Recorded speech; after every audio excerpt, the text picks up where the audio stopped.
Hello and welcome to the Tampering podcast, part of the Athletic NBA Show Network. I'm Sam Amick, NBA national writer at The Athletic.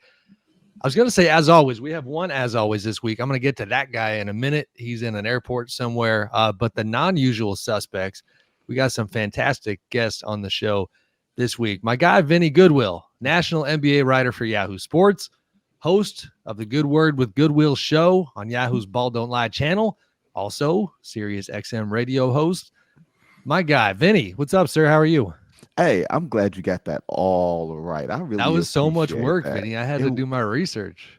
Dude, it's a lot of work for me to say that every week on the podcast. So I'm Sure. just thankful and appreciative that somebody else got to do it. I mean, you got a fire name for the pod. You know what I mean? Good Word with Goodwill. It sounds like it sounds churchy. It sounds very churchy. Does. And I'm not a churchy person. But it it's just not to work. Blatantly churchy. It kind of taps into the soul and makes you want to lean in and just listen a little bit. You know, I like that. Lean into I like the that soul. too. Taps into the soul. You like that, Law?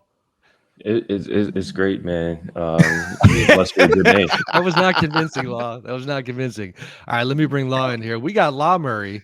I mean, to say Clippers beat writer, especially this week, does not capture it. Law has had himself a couple of days. He's covering the James Harden trade.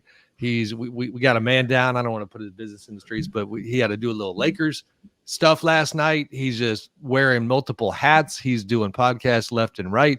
He's on his way to Playa Vista to the Clippers training facility here in a little bit to go say hello to the Beard, who's getting introduced after that massive blockbuster trade with Philly. Law Murray, I'm afraid to ask you how much sleep you've gotten the last couple of days, but how you hanging in?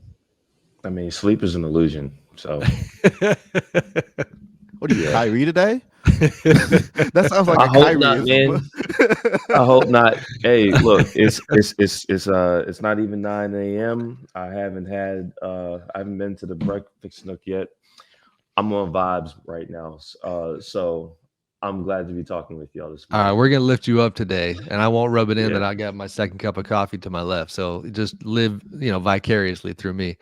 We also got a dude who couldn't even be bothered to bring his mic, and really is only here because he deserves to kind of get his comeuppance when it comes to his Indiana Pacers hype. They had a bad night last night, and Fred Katz, typical host on the show and guy who was really feeling himself the last couple of weeks, talking about Tyrese Halliburton and the Pacers about to go win themselves an in-season tournament or maybe even a Larry O'Brien trophy. Fred, what happened to your Pacers? And I don't know what airport you're in, but what the hell? Well, it makes sense that right as I'm about to talk, there's an announcement, because everything that I say probably should be spoken over at this point. But I will say, in one corner of this podcast, we got goodwill, we got churchiness, we got spirit. In the other corner, we have the other side of the world. We have law, right? And then in this corner, we have faith. We have belief that a team can lose by 51 in November and still finish in the top 6 in the East by the end of the year. And I believe it. I think we all know if Tyrese Halliburton played in that game, the Pacers would have won by like 7 points. I think. Hold on, I'm going to interrupt Fred. Hey, Vinny and Law, guess what? This man is so addicted to this topic that last sentence, if Tyrese played, they would have won by 7. He literally sent a note to us indicating that if he didn't make it on the pod, he wanted that to be his official statement about the Pacers. I was asked to read this on air as if his opinion on the Pacers is so important that he had to offer this nuance. It's true. They have actually, okay, they got killed by Boston. They got annihilated by Boston. You got 15 seconds. We're not talking Pacers long. They got annihilated by Boston, but the offenses looked really good in a lot of moments. They had the tough loss to Chicago, which I think they probably should have won that game. But I'm still on the Pacers. Andrew was like, Amick's got to come on and he's got to bully you about the Pacers for 2 minutes before you board this flight to Milwaukee. So I came on, but I also just really wanted to hear Law's thoughts on James Harden. Well, then that's a good segue. Look at you putting your host hat on. All right. So on this week's show, we are going to make the rounds. I know there has been a lot of Harden talk on the stream. I feel like we're going to come at it from a different angle. For one, Vinny's had really good coverage on this topic and has got a different perspective. You got the Law Clippers side, and then greater context. And Fred, you kind of just alluded to this, and this will be a little phase 2 part of the pod is, in my reanalyzing the East a little bit. Again, I know it's early, small sample size theater, but the team that put it on Fred's Pacers was those Boston Celtics. 155. Drew Holiday fitting in incredibly well. Best net rating by a long shot in the league so far. Boston looking really good. But let's go to the story. It's okay for some stories that are this big to be the story of the week. Vinny, I'm going to throw it to you. You and I have covered James for a very long time. A very divisive character, a very talented basketball player. The column you wrote on Yahoo Sports about player empowerment, I thought was very interesting because thoughtful, good words all over the place, if you will. And the idea that, there has been a narrative that, player empowerment was out of control, so to speak. These players need to be controlled. And next thing you know, James Harden says, well, hold on a minute, hold my beer. I'm going to go from Houston, Brooklyn, Philly, all the way over to the Clippers. I mean, first of all, geographically, my God, this dude is touching every corner of the state or the country. But he got his way, right? And he did it after, and I heard some of your perspective on your pod as well, after opting in, which was met with, just eye rolls all over the NBA. Like, if you wanted your freedom, it's literally called free agency. So the freedom part comes with becoming a free agent. But no, you wanted your 35 million, 36 million in addition to the Clippers stop. And it only took him 3 games.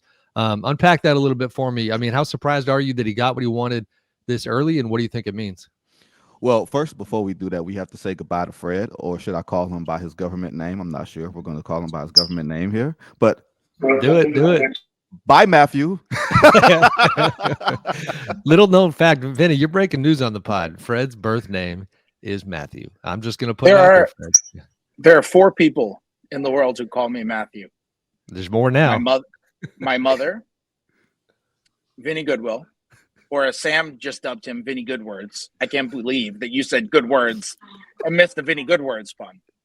And the 2 centers for the New York Knicks, Mitchell Robinson and Isaiah Hartenstein. Those are the 4 people in the world who call me Matthew. And that's it. So I've got to go. All right, Matthew, thank you for joining. I'll be sitting first class in honor of the Pacers offense. I'm sure the Athletic loves hearing that. And I'll talk to you guys soon. See you, buddy. See you, Fred. Well, all right, Vincent. Since we're going with birth names, there we go. God, I hate that, I hate my government name too. I think some people interpreted my column as like support of James Harden and saying, "Hey, I like how he gets down." I understand a lot of people rolling their eyes, but who's going to turn down $35 million when you thought that you were going to get the full max bag to take a mid-level exception, which I'm not even sure the Clippers had this off. Right. They had like a veterans minimum deal. Like, who's going to take a $30 million pay cut? Like, that just doesn't seem, feasible. And my point on James just as a whole is, I don't know if there's anybody to root for when you've got James on one side and Daryl Morey on the other. If there is one executive that removes the people from the people business, it's probably Daryl Morey in that way. And that's no shot to him. That's just the way that he's kicked it and has been largely successful, except if you count getting to the finals or winning the championship or anything like that. I mean, other than that, he's been really, really successful. You know what I mean? But for James, I think we all looked at it and thought, if there's one player who's going to get his way this summer, it's going to be Damian Lillard, because he's been the model employee, because he had such a great relationship. So we thought with the Portland Trailblazers, the city of Portland, and he had all the public, lack of a better phrase, a goodwill with the public that made it seem like he would get to his destination after being the model citizen for so many years. While James has been change my mind, I'll go here, I'll stay here. No, I won't. I want to go somewhere else. And I tried to zoom in a little bit on each of those individual situations, while also saying it's only about 6 or 7 players in the league. As great as this league is with talent, it's maybe 6 or 7 guys that can go to their front office and say, get me out of here, and here's where I want to go. Damian Lillard was all NBA last year and couldn't even get to where he wanted to go. You know what I mean? And that's been a change in how we've seen NBA business conducted. So I think player empowerment, is a myth. And B, the whole thing about the pendulum swinging the other way, that's kind of a myth too. I mean, before I throw it to Law, to your point, and you cited a bunch of examples in your column, the Milwaukee Portland trade, I thought, like in one shot, excuse me, hit on what you're talking about. Because on both sides of that deal, Dame doesn't get what he wants, goes to Milwaukee. Now he's happy that he's there, but he had to kind of reevaluate what he was happy with and didn't get what he asked for in Miami. But Drew Holiday, who put in some incredible work with the Bucks, and really, shoot, you win a title for that franchise first time in 50 years. You should be building a statue for this guy. Instead, you're shipping him out to Boston. And his wife, Lauren, obviously put a very heartfelt social media message out talking about the impact of trades on players and the dehumanization of some of these guys. And that's, kind of powerful stuff that I think a lot of players can relate to. So you're right. More often than not, guys don't get what they want. Law, in this case, James gets what he wants. And the unique part from, the LA standpoint, obviously, is it's pretty incredible that you're now talking about 4 guys who grew up in LA, and really grew up around the same time, played high school ball in the LA area, now going to do their thing together. You talk about it's also wild because the Clippers brand, as you guys know, and I think they leaned way too hard into this, has been that whole streetlights over spotlights mentality, that anti-Lakers passive aggressiveness, like we are the real LA. Like, my goodness, you literally went out and got 4 of the best LA basketball players of all time, put them together. Now, that sounds like I'm hyping it up. I'm not. That does not mean it's going to work. I think there's a lot of questions here. How do you see this situation?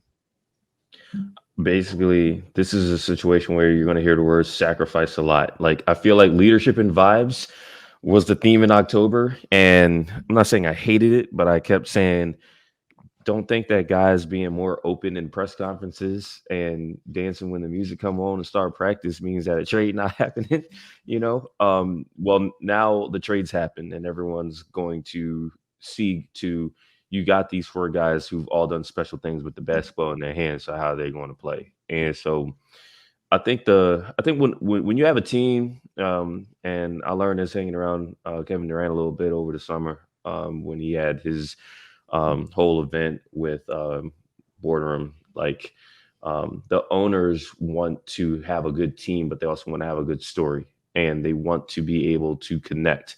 And maybe you can criticize Kawhi and PG for not always having the connection part, outside of the fact that they're from LA. Well, you get Russell Westbrook in February. Maybe he's not the same player. Maybe his the decline from elite level play has been a lot more present. We've discussed him ad nauseum, but he's still an impactful player, and he can still be a positive player. Now you bring in James. He literally led the league in assists last year. You can see what they're going for. All the time that we were debating whether Russ was a good fit with the Clippers or not because of what Lawrence Frank would say about his guard situation, about always wanting the ball in PG and Kawhi's hands and having complementary players around them, especially at a point guard position that is not the point guard position that me and Vinny grew up with specifically. You look at Russ, is like Russ felt like the antithesis of that, but until you lose, still made that work. Now you get the guy that the front office actually was describing as the ideal player to play next to Paul and Kawhi, a guy who's a big guard in James, a great passer, a guy who can shoot, even though we're going to need to see a lot more catch and shoots. I think Lawrence Frank subtly bringing up how well James Harden shot the catch and shoot 3 is a tell about what they might be asking James to do. And at the same time, you also have to bring it back to Kawhi and Paul. Those guys, I brought it up talking about Russell Westbrook going into this Lakers game Wednesday night. Paul George and Kawhi Leonard are not like Anthony Davis and LeBron James. Anthony Davis is a paint-bound big who's not really spacing the floor all crazy. LeBron literally has been the NBA's best scorer of all time as far as volume goes. LeBron, like Kawhi, PG, those guys came into the league as 3-and-D guys on good teams. If there's anyone as far as star players at this stage of their career that is like, we're cool not having the ball, we're cool doing the little things, it's those 2. That makes it easier for a guy like Russell to come in and do what he has been able to do. And now you have to do it again with James. It makes it easier on those guys. So I don't have the same concerns. It's going to be clunky because it's one basketball, but I think that the way this team is built, its culture around Kawhi and Paul, I think that makes things a lot easier for James to come in and integrate himself. So more specifically, Law, how do you see the Westbrook use in terms of I mean, first of all, no clarity on whether he's going to start or come off the bench. You wrote a piece yesterday where you projected the starting lineup with him in there. You got Russ, you got James, you got Paul, Kawhi, and Zubac. You know, like you said, one ball, at least two ball dominant guys, four guys who definitely handle it. Paul and Kawhi have become better playmakers over the years. How do you see Ty Lue's plan on that front? And then contextualize that, if you can, with whatever insight you might have about Russ's mindset here. You know, it does appear and sound as if, you know, he was given the green light on you know, this deal itself, and the idea that he wanted James in town and was willing to do whatever it took. That's a necessary component, but how do they go down that road? I really just feel like T. Lue has always saw Russ as a leader on and off the floor.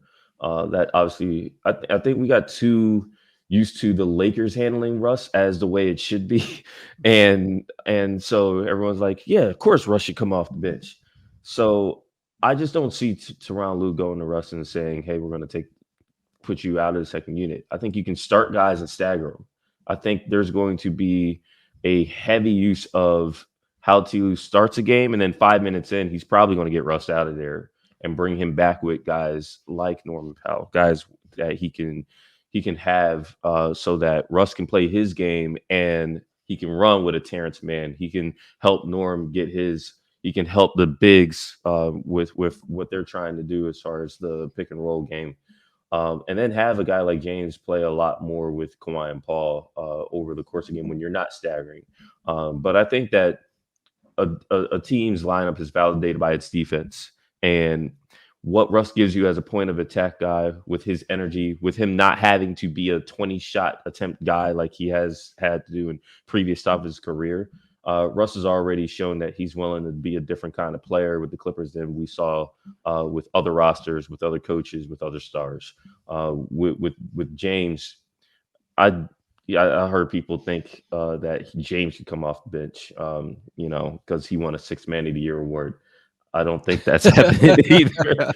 James, That's not happening. yeah, That is not yeah. happening. So it's like when you look at it, it's like, yeah, I just feel like they're going to just start those four guys in the Vitsa Zubats, and T. Lue is just going to have to work on the rotations about how long he wants to play certain guys together, how he's staggering. The Clippers have rarely staggered this season, but I also think it was because T. Lue's trying to get certain dudes in shape, and he's just trying to win games. Right. Now that this deal is done, let's just be real. Like, all things considered, this team should stay out the play-in tournament pretty safely here, even given how good the West is. I'm saying, are we have a month sure? or two. Yeah. Here comes should. Vinny. All right, Vinny. Let's hear That's it. No, why listen, you are we get sure? James. Yeah. That's why you get James. You get James because this dude wins regular season games. Yes, he does. All the critiques that we have about James, about how he doesn't come through in the playoffs, how he doesn't come through late in those type of games, that'll be an issue that we talk about 6 months from now or 4 or 5 months from now. Like, for right now, you get James as a luxurious insurance policy for all of the other stars that you already have. The floor is raised when you have all those guys, because you know that together they got to figure it out. One of those guys out, it makes it easier for those other guys to say, all right, I'm going to take the team on the back and we're going to still compete at a It high does. level. But Vinny's Probably still win not games. sure. Vinny's still not sure. What do you think, Vinny? I don't think we can be sure about anything in the Western Conference short of the Denver Nuggets, Sure. right? Like, because the West is so deep, I just think it's it's a tribute, not an indictment of the Clippers when I say that, because you have Oklahoma City, you have Golden State figuring things out. The only real disappointing team in the West that I can say is probably Memphis to this point. Sure. You know what I mean? That's and they're without Ja, and they're without Steven Adams and Brandon Clark. I mean, and two of those things aren't going to change this year, but the West is loaded. So when you're saying 6, you got to tell me out of Denver, Golden State, the Lakers, Phoenix, the Clippers, Oklahoma City, like that's 6 right there without even including like Sacramento and Dallas, who's perfect. Now we're at 8. Sure. Then you count New Orleans. Like, it's just so deep, and it's hard for me to pinpoint. But I agree with what you're saying. The logic on getting James Harden is this is not a May and June move. This is a get us to April move. And then if you're helping us in May and June, it's gravy. Well, and that's when, and you hit on this I mean? on your pod, Vinny, that's when James is a third option, is a game changer in the playoffs. That's fine. Like, you go ahead and hit a couple big shots throughout the course of a series, fine. As long as the top 2 guys are playing well, you're in good shape. Let me say, though, all right, I hear you. For the purposes of this conversation, let's go ahead and say they get in the playoffs, because it would be a disaster if they don't. You don't do this kind of a move. Steve Ballmer doesn't walk around dreaming about coming in second place. So are they going to be lifting the trophy or not? Like, the idea of winning the entire thing, and I know, you're talking a lot to unpack there, but, does this potentially look like a championship team to you, or is it just window dressing? I mean, you can be a championship team and not win a championship, right? Yeah, seen that. You know what I mean? And I have yet to see anybody in the league come up with an answer for that big goober in Denver, and I said it affectionately. Okay, I said it affectionately. Who has come up with an answer? Like I don't know. I'm calling the Joker. Yeah, literally. The goober. Look, if Big Vic is like Jason Voorhees, where everywhere you look, you turn around and he's there, then Nikola Jokic, he is literally like a real life Joker who gets Batman in the end. You know what I mean? Like, he's the one that wins at the end. But I think, and Sam, you can agree with you. Sam, you're older than us, and I don't mean that. Damn, I don't mean it in that way. You actually look young. You know what I mean? You know what they say: white don't crack, right? Yeah, Unless you crack. It rolls right off the tongue. Yeah. But in a given year, I think there are maybe 3 championship teams.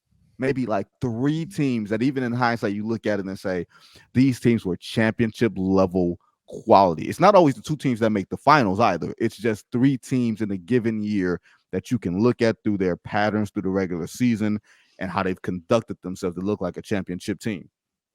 I feel like Denver's one of them. No question. I feel like maybe Boston is one, but I'm not completely sure, because I'm not sure I trust them in the playoffs. With the way they put it on Denver last night, right, Vinny? I mean, clearly, a team with Karl Towns, that screams out championship, right? You know what I mean? That was a good win, though. But yeah, it was a great win.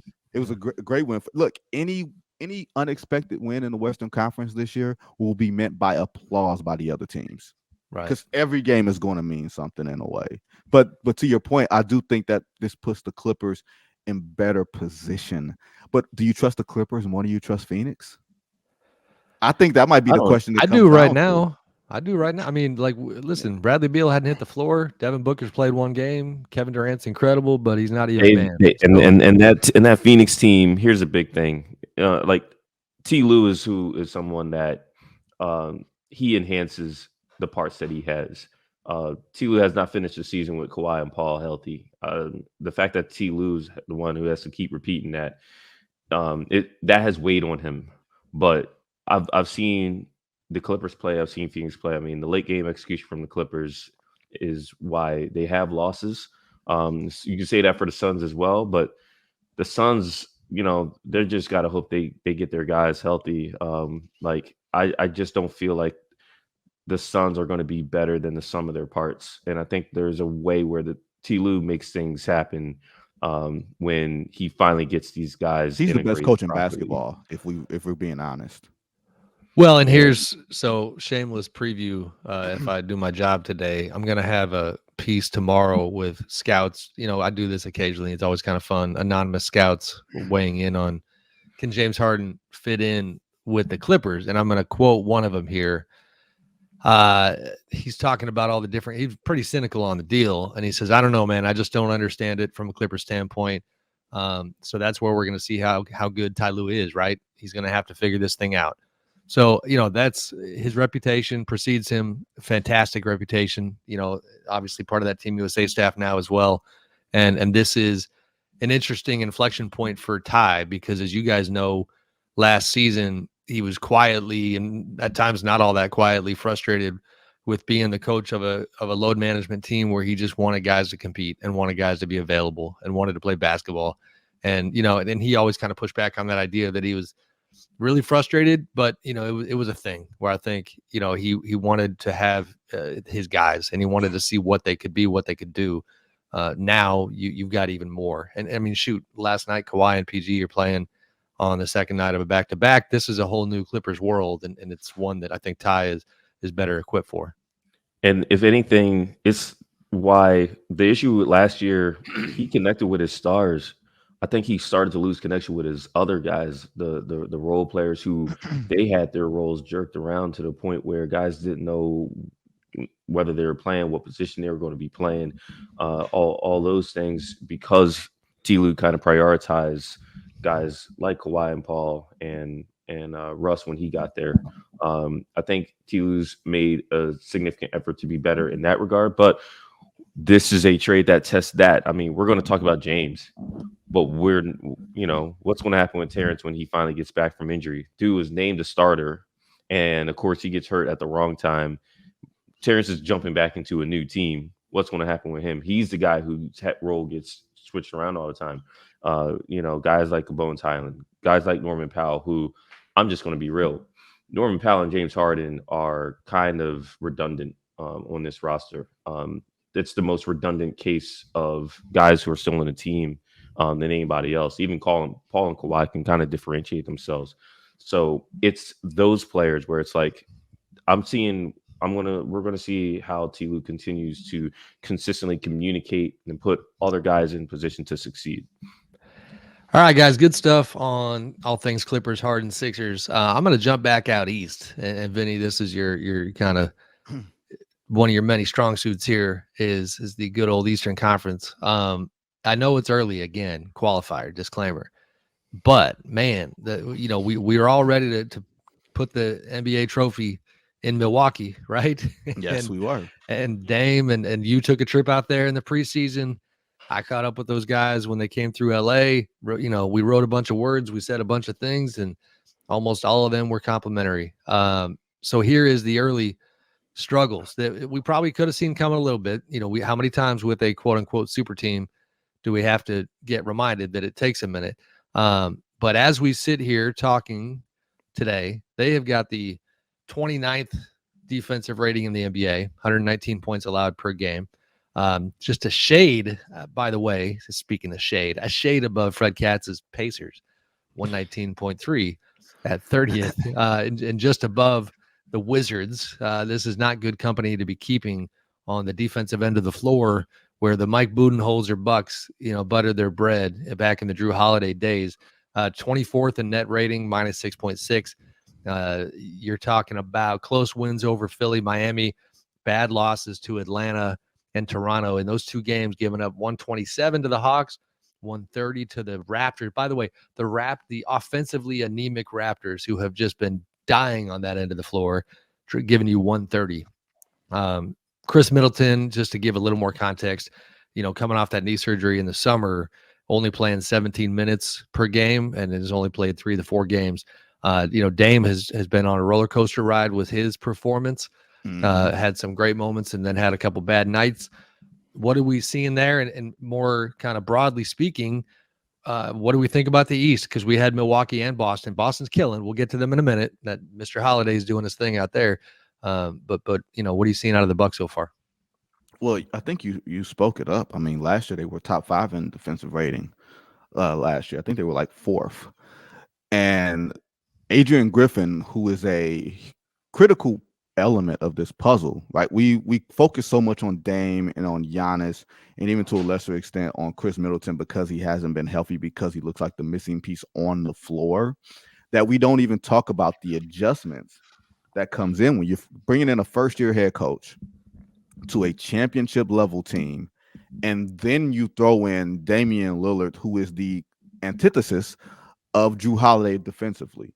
Like, Drew Holiday could cover up a lot of ills with point of attack defense and being able to get into the passing lanes. He has a lot of length that can sort of cover up and play to the way that Bud Ball liked to play. Like, they weren't aggressive last year, but you had a wild card in Drew that could get into the passing lanes, make things a little more difficult. Now you've got Dame, who's not defensively inclined, and Adrian Griffin is saying we're going to be more physical, we're going to be more aggressive, and that takes time to change a defensive identity that's been largely successful because of the playoff failures. Mind you, they won a championship, but because of the playoff failures, you got to go a different direction. And usually when you break up with one girlfriend, the next girlfriend is the total opposite, right? You don't know about that life, Sam, but I'm just telling you, as a single man, that is usually how it has gone. And I have been the boyfriend that's been the total opposite of the last boyfriend. So you're basically like the GM who, you hear this from coaching agents that like you just hit on, like every team ends up going the opposite direction. So Vinny, the GM of his love life, is has What lived love this life? a little bit. But yeah, exactly. Yeah, what love life? No, it's like that head coaching chair is vacant. You know what I mean? Like it's like Terry Stotts, he just quit. but and don't discount that part as well. Not that Terry Stotts was some great defensive mind, but the experience of someone who has been a head coach for nearly 10 years. You didn't replace him. That's like very jarring for a team. Sure. Then you add in Chris Middleton. Then you got Dame dying on screens. Then you get Giannis, and we got to ask our questions here. How do I put this? Usually MVP players win them in clusters, with the exception of Michael Jordan, who's an alien of all aliens. But Larry Bird won his 3 MVPs in a row. Magic Johnson won 3 in 4 years. Steph won 2 in a row. LeBron won 4 in 5 years. Usually it happens in a very concentrated period of time in the modern NBA. I probably named damn near 20 MVPs of those 4 or 5 guys in the last 35 years. Giannis's height of 19 and 20, and then he became a champion, a year later. Can Giannis reach that high on being an MVP player on offense, an MVP player on defense? Can we expect him to be that? Because I feel like Giannis covered a lot of ills with the Milwaukee Bucks, a lot of structural ills, just because he was so athletic, so great, and oftentimes so random. But if he is 95% of that player, how much worse does that make the Bucks? Yeah, those are fair questions. It's wild to me that, and I wrote about this, like when this trade went down, they'd been kicking around the idea of Dame for years, but it was not happening. They were not pursuing it until they got word from Dame's camp that he would be happy and comfortable coming that way. So then they kick it into high gear, and then they spend the better part of 2 weeks looking at this thing from every angle. Obviously, a big part of that is the Bucks studying their own defense, studying their own defensive history, studying the questions that you are now raising. They, they stating the obvious. They got to a conclusion that Damian Lillard makes us better, and that the offensive benefits that come with him, that they supersede the defensive weaknesses that might come, because he's no Drew Holiday, and that's not a knock. There's Drew is one of one. But again, early returns might take a while. Eventually, maybe they get it there. But this is even uglier than I think we could have expected. I think the defense that you guys brought up, Vinny, you talked about Adrian being an opposite of what Bud was doing, being more physical, being more aggressive. And it's funny, the Bucks, I feel like, are actually executing that part of what they wanted to accomplish. They are forcing a whole lot more turnovers. They're not killing themselves with fouls. But the fact that a Toronto Raptors team that couldn't score on the Blazers, right, was able to score as easily as they did. The Raptors had 35 assists last night. And you know what? The Raptors still turned the ball over a lot. They had 18 turnovers, to the point. The concern that I have with the Bucks, Brook Lopez was a Defensive Player of the Year candidate last year, even at the stage of career that he was in. And it's because he was put in position by the defense that the Bucks employed, a contained heavy defense. The Bucks were dead last in trying to force turnovers last year, but they did everything else well. And they parked Brook at a point where it's like you're not scoring over him, and you have Giannis as that rotating four, that elite help defender. I think the Bucks are all over the place. They are still big, so they're rebounding decent enough. They're forcing more turnovers. They're not killing themselves on fouls. The Toronto Raptors defense of last year, that Adrian Griffin was on that staff, they would do the same things, but they were smaller and they bled threes. And eventually they got to the point where it's like me, Jakob Poeltl, and Jakob Poeltl didn't even help them. Brook is all over the place. His rim protection was elite last year. To begin this year, the Bucks are the worst rim protecting team in the NBA. That is a concern because the only solution is to either adjust to your player or to change the players. And you just gave Brook the bag and signed his twin to be on the team. I don't know if you changing players, man. Like Chris Middleton, I don't know if you're changing players, and it doesn't look like we're getting full strength Chris anytime soon. No. Dame is here. Giannis is here. You're starting Malik Beasley, and again, you're paying everybody else.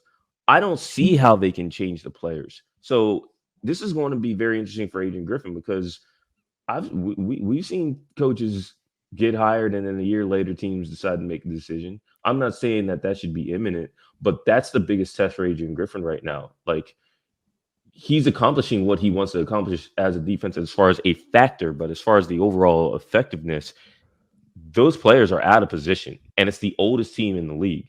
If this is an issue now, in November, what's it going to look like when winter starts, the injuries start hitting, the road trips start grinding? The bodies aren't going to be more crisp, come February and March. So that's what I'm looking at. I think the offense will take care of itself. I think there's talent. They're going to win games off of that alone. But what Adrian's trying to do defensively, it's some things, the things he wants is working. But overall, I don't know if it fits the team. Guys, my last thought on this point before I'm going to get to some one weekend takeaways and get your guys' thoughts around the league a little more. But I've always found Giannis's choice interesting on how he uses his voice. Earlier in his career, remember the infamous bubble loss to the Heat when they're just throwing the wall at him time and again, when he's not guarding Jimmy Butler, when that was a thing. And that's a younger version of Giannis, but it's only a couple years ago. And I remember asking him, if he asked for that Jimmy Butler assignment and in general, like how he used his voice with Bud. And he has always been, you hear that term coachable, and that is conceivably a good thing. But I think with Giannis, there have been times when you could argue that he was too coachable. This feels like, as the guy who has won Defensive Player of the Year, as the guy who is the absolute captain of this program, that if this trend continues on the defensive end and everything you and Law, Vinny, said lands about scheme and about identity and about the fact that personnel is not changing, these are their dudes. Like at some point, Giannis is going to have to very forcefully share his perspective and figure out as a leader what tweaks and changes have got to be made schematically because they know how to do this. Like Bud taught them the system, fine. Him being gone doesn't mean they can't go back to elements that made them successful in the past. And the stakes are too high. You cannot make this trade and have it just absolutely fall on its face. Again, we're talking about 4 games. This time of year, there's always opinions and takes that we look back on months later that look silly. Maybe this will be one, and maybe they figure it out. But really interesting stuff early on. All right, let me pivot one last time, guys. Law, I know you got to get moving here in a minute.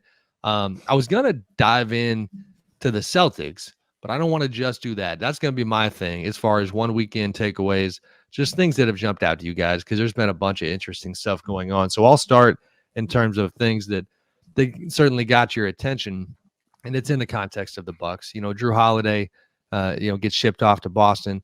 He's their 4th leading scorer right now, fitting in, fine on the offensive end, shooting at a high percentage. Porzingis obviously playing really well. Jason Tatum looking like an MVP candidate. Again, Jaylen Brown doing his thing. Early dominance has got the Celtics best net rating in the league at 20.1 for the Drew Holiday Boston Celtics. As an aside, Law, the Clippers are second at 11.6. Who needs James Harden? Defensive rating of 104.7 is 7th. Best offense in the league, right above Dallas, 124.8. They look dominant. They look great. Again, I don't know if I mentioned this. They put it on the Pacers last night, Fred Katz, but Boston looking good. They've got Joe Mazzulla in year number 2. They added Jeff Van Gundy as a consultant. They've been doing this for a minute. Boston's going to be incredibly dangerous. I'm not exactly having a hot take there. For you guys, Law, I'll throw it to you. The only rule for you is you cannot talk Clippers. What else has jumped out at you, positive or negative, one weekend? I brought up the Suns earlier, and again, I know they're missing Bradley Beal. I know they're missing Devin Booker. I really wonder how that roster changes or how the coaching staff adjusts when they are down somebody who has to make major moves in their offense. I think that San Antonio Spurs game, they really had no business losing that game, but it's the second time that the Suns have basically just gone belly up in the fourth quarter of a game. I think it's an interesting conversation about roster construction overall. The Suns completely punted the traditional point guard position, which that's cool if you got Book, who, I mean, even in the game that they played against the Warriors to open the season at Chase, like the Suns had ups and downs in that game. They were relatively inconsistent. They won that game because Devin Booker closed the door with his playmaking, with his ability to understand that Kevin Durant is somewhere else in the corner and he can make the pick and roll play and set guys up. But I feel like the role of a point guard who's not a star, and there's decreasing numbers of those type of players in this league today. How are those guys going? How do you have a team where you don't have one of those guys at all? And so that's something that I'll look at with the Suns.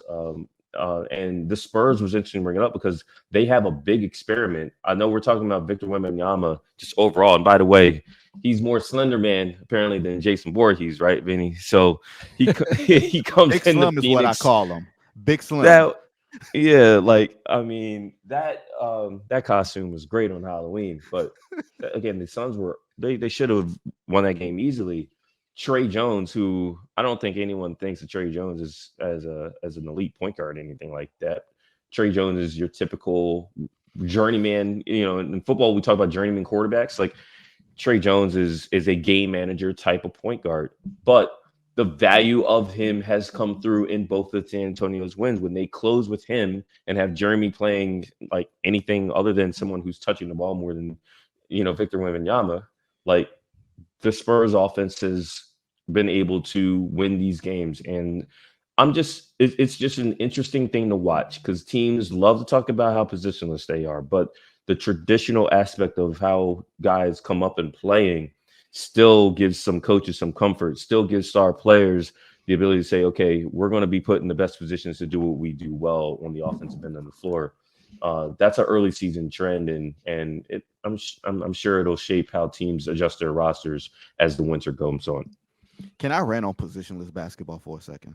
No doubt. Just a real quick one. I'm going to sound like an old man. I'm not old, but maybe I'm going to sound like an old. I'll be man. the judge of that. I'll let you know. I'm the CEO of that. You'll let me know. When you have big people that do little guard things, but don't do big people things, you still need big people, right? Right? Like if you got a big man that shoots 10 threes a game and says I'm the greatest shooting big man of all time, but can't protect the rim and doesn't rebound, you know what you need? You need Rudy Gobert. Right.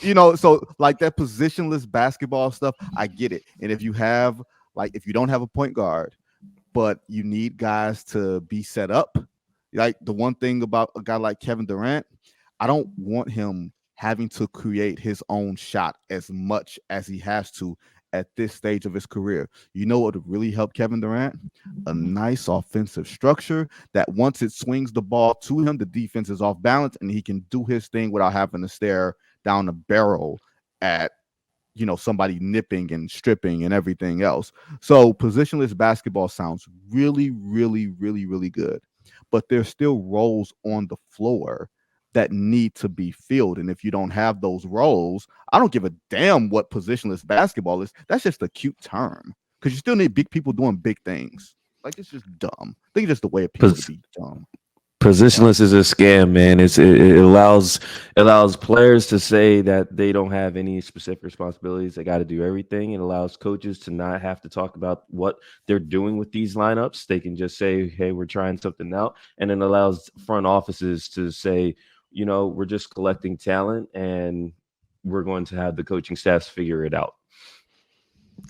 To that point, I was watching the highlights of the Pelicans win over OKC last night because, admittedly, I was trying to catch up on the season-long topic of Chet Holmgren versus Victor Wembanyama. And late in the game, they were like 5 out, and Chet is just chilling in the right corner. Like that's your big, that's your 7-footer, and he's literally out there looking like PJ Tucker. So, point well made, Vinny. Thank you. All right, week 1 takeaway for Vinny. Week 1 takeaway for Vinny. I'm intrigued by 2 teams. I'm going to start with the bad. I'm intrigued by the Chicago Bulls because they look like an outright mess. You're so on brand. I'm so proud of you. Of course, you got to come with a Bulls take. I said you're so on brand. And you know what's funny? Former Bulls beat writer. I gained an affinity for the Bulls because people thought I was like some type of bad boys infiltrator, like this is 1991 or some shit. You know what I mean? Like when I first got there, it was the weirdest thing of all time. Like, you're going to go and tell our secrets to who? Joe Dumars and Mark Aguirre? Like, that's what we're doing here? But either way, right? The Bulls are a hot mess to me. Like, because Lonzo Ball is out, like that feels like a convenient sort of reason for why things aren't working. But when you have, Zach LaVine said it was not a team meeting, but it was a group of players getting together, or players getting together, and they didn't want the coaches to be involved. That does not sound like a vote of confidence for anything when it happens after the first game. Like, a lot of times we've been around and we're not letting the locker room because players are talking amongst themselves, and it's not called a team meeting or whatever it is, but usually that happens like January or December. That happens when a team decides collectively, we're not as good as we think. That doesn't happen after the first game. There's too much optimism. There's too much sober realism for you to say, we've got 81 games left and we've got problems right now. That just strikes me as something that we need to be paying attention to. Like, DeMar DeRozan and the Bulls didn't come to terms on an extension. Vucevic was talking about not getting touches. They don't have a point guard. They're waiting on Patrick Williams. Like I'm still waiting on Patrick Williams. Like, I was a Patrick still waiting on Patrick Williams. I will die on that vine. I thought Patrick Williams was going to be like a guy, and I was wrong, right? And then you go to Dallas, 4-0.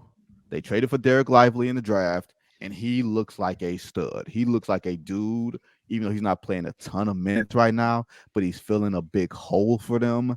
And everybody who was telling me Luka Doncic for MVP, I'm like, Luka Doncic has to play on a good team for him to win MVP.